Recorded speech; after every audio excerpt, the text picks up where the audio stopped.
Oke guys, di video kali ini gue bakal bahas tentang cara pasti dapat 1 miliar. Video ini bukan clickbait sama sekali, misalnya oh 1 miliar dari bentuk kebahagiaan, 1 miliar dalam bentuk apa, karena gue bakal simulasiin. Cuma hal pertama yang kita harus tanami di mindset kita, uang itu sebenarnya layaknya game. Jadi kita mesti tahu strategi-strateginya gimana cara mencari uang, gimana cara memanage uang untuk nge-reach 1M itu. Atau bahkan kalau misalnya kita jago banget nih main game ya, kita bisa reach 10 miliar, 100 miliar. Nah itu sebenarnya topik yang gue pengen bahas di video ini, gimana cara pasti untuk dapetin 1 miliar. Cuma full disclaimer, topik yang gue bahas itu mungkin berlaku untuk mayoritas orang. Gue percaya mayoritas orang yang nonton video ini, dengan ngikutin step ini, pasti akan mendapat 1 miliar, pasti. Tapi tetap ada pengecualian yang kita nggak bisa tebak kalau misalnya ada disabilitas, ada hutang keluarga atau apa. Jadi gue nggak bisa speak for everyone. Cuma di video ini gue sebisa mungkin untuk kasih advice di general rule.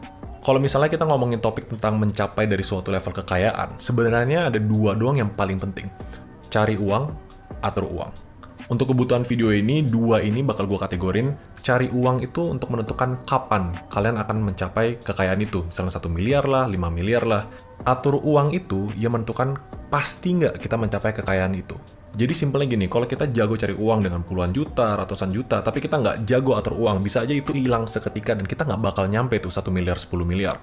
Nanti gue bakal praktekin juga gimana cara gue sendiri ngatur uang, cari uang, dan simulasinya kalau dapetin 1 miliar tuh seberapa gampang sih, seberapa pasti sih. Nah mungkin topik pertama itu topik umum, cari uang. Kalau secara general, orang tuh mencari uang tuh ada dua cara. Either mereka jadi pengusaha, atau mereka bekerja sebagai karyawan. Yang dua-duanya sama sekali nggak ada salahnya. Kalau misalnya kita cocok sebagai karyawan, atau masuk di dunia profesional, kita bisa kok mulai dari UMR, naik, sampai gaji kita belasan, puluhan juta bahkan. Cuma kayak yang gue bahas tadi, cari uang itu nentuin kapan kita bisa dapetin aset kekayaan tertentu. Yang kita fokus di sini adalah kita punya target untuk naikin skill kita, naikin value kita, sampai kita punya income bulanan yang lebih tinggi, setiap tahun kita bisa naik, setiap bulan kita bisa naik. Sebenarnya mulai dari sana aja, dan nggak salah untuk jadi UMR. Soalnya kalau ditanya UMR bisa nggak dapat 1 miliar? Bisa. Nanti itu di topik kedua yang kita bahas tentang atur uang. Jadi untuk recap, kalau sebagai karyawan, kalian harus fokus naikin skill biar bisa naik ladder sampai berpenghasilan atau gaji belasan juta, puluhan juta. Tapi kalau jadi pengusaha, itu sebenarnya lebih tricky, karena pengusaha itu belum tentu penghasilannya stabil setiap bulan. Kayak di video gue sebelumnya, sebenarnya gue pernah bahas pengusaha itu cuma ngelakuin dua hal. Either mereka jualan produk, goods, atau mereka menjual jasa. Dua jalur ini fine-fine aja. Cuma mungkin ini selera masing-masing orang, mereka lebih pengen kepastian gaji bulanan karyawan, atau mereka pengen yang bisa sampai gede banget jadi pengusaha, tapi juga bisa bangkrut atau bahkan minus. That's it, itu topik nomor 1, cari duit. Nah sebenarnya kan sesimpel itu aja, seberapa cepat kita bisa naikin income bulanan, itu seberapa cepat kita bisa mencapai kekayaan tertentu. Nah tapi sebenarnya semuanya tuh fana atau sia-sia kalau misalnya kita nggak bisa ngatur uang. Mungkin di sini juga ada yang pernah dengar cerita kayak orang gaji puluhan juta atau bahkan hampir 100 juta per bulan, tapi duitnya hilang kemana? Nggak tahu, cicilan mobil, tiba-tiba ada pengeluaran ini, pengeluaran itu. Bisa aja kita berpenghasilan 100 juta, tapi kita nggak bakal dapet tuh 1M pertama kita di bank atau dalam bentuk apapun. Nah ini makanya kita masuk ke topik kedua yang sebenarnya di video-video sebelumnya gue jarang bahas, yaitu ngatur uang. Atur uang itu faktor penting untuk nentuin seberapa pasti lu bisa dapat kekayaan tertentu. Kalau mau ikutin saran umum, ada namanya 50-30-20 rule, 50-30-20. Setiap uang yang masuk dialokasiin dulu, misalnya 50% memang buat kebutuhan, 30% buat jalan-jalan atau wants-nya, 20% tuh harus mulai kita alokasin untuk menabung, investasi, atau melunasi hutang.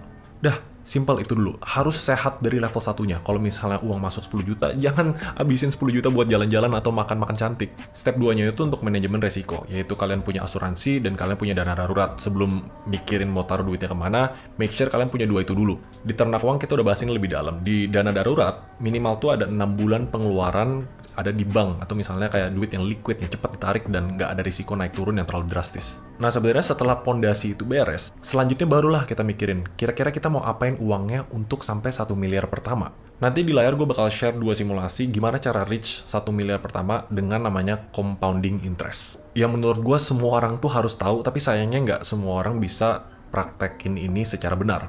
Coba gue mulai dengan simulasi yang very simple. Nggak mungkin gaji 4 juta, 5 juta bisa dapat 1 miliar. Kayaknya jauh banget karena berkali-kali lipat. Simpelnya kayak gini, kita kan punya waktu untuk bisa akumulasi 1 miliar. Kalau misalnya kita udah bisa cari uang, walaupun nggak gede-gede banget lah, kita bisa sisihin 1 juta per bulan selama 18 tahun gitu misalnya. Kenapa gue pilih 18 tahun? Jadi kalau kita nabung 1 juta sebulan selama 18 tahun, uang kita jadinya 216 juta. Gila, berarti gue perlu berapa puluh tahun nih sampai jadi 1 miliar. Nah, gue pilih 18 tahun karena 18 tahun ini, kalau misalnya 1 juta per bulan itu kita taruh di instrumen atau investasi yang return 15% setahun, dan itu bukan hal yang susah kalau menurut gue ya, kalau kita ngerti ya. Itu hasilnya bisa 1 miliar. Yes, perbedaannya bisa 5 kali lipat. Jadi pertanyaannya, bisa nggak kita dapat 1 miliar dengan nabung 1 juta atau invest 1 juta? Bisa. Dan bedanya langit dan bumi kalau kita tahu kita investasi di mana. Ini skenario kedua ya. Let's say kita rata-ratain lah setiap bulan kita taruh 5 juta per bulan untuk investasi. Karena mungkin kita udah naik karir, kita jadi manajer, gaji kita misalnya 10-15 juta. Dengan 5 juta per bulan itu, kalau kita tabung selama 8 tahun, itu jadinya 480 juta. Tapi kalau kita investasiin di instrumen yang bener, itu jadi 1 miliar dalam 8 tahun.